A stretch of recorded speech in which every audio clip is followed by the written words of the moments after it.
Hi everyone, I thought I would show you today me setting up my white-lipped tree frog enclosure. That's a bit of a mouthful. First thing we did was take off the roof of the PVC enclosure so that it makes it a lot easier to actually make sure the lights are. As you can see, Liam is also making sure that when we're putting the guards on, that the frogs won't be able to squeeze in between the hinge and therefore be able to access the light. That would be a nightmare for them.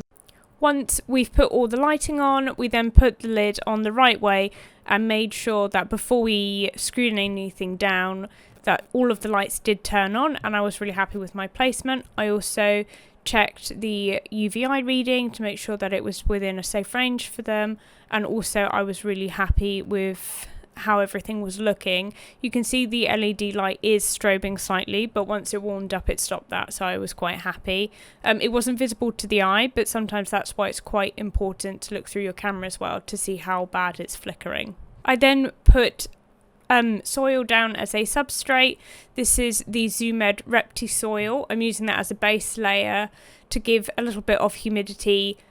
I think you spot in this video that I actually found a debia roach in the Repti soil because I'd used it for the frogs previously, so you just see me quickly chuck that in with one of my bearded dragons.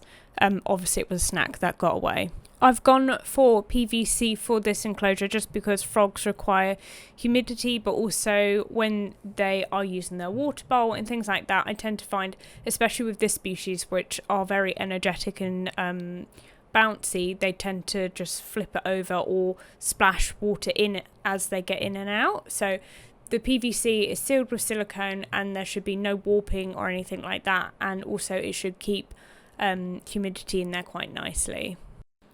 The branches I've put in there are just from the garden, so I've just chopped them down from a tree that I know is safe. I find that's my favourite way of getting branches in and things like that. It's natural, it's got nice textures to it, and yeah, it's free. Why wouldn't you want something that was free? I'm going to put moss over the top just because I find with frogs, if they jump onto the floor, it just sticks to them. So the moss kind of helps cover all of the soil and again, keep humidity up. They shouldn't really be down on the floor, but if they get a little bit dry, then they do like to tuck under there. And I find that they use it as a bit of security as well. As you can probably see with the frogs interacting in the background, often these frogs are quite flighty. They are captive farmed from Papua New Guinea, although they can be found in Australia as well, but obviously we don't have access to those populations. I've also included a nice big water dish that I'm going to use as almost like a pond, and I've put pondweed in there with some aquatic moss, and I'm going to put pothos in there as well to hopefully kind of start getting a nice water system in there for them too. And I've included a branch just so that they can get out in case they can't get up the sides. I don't want any of them drowning.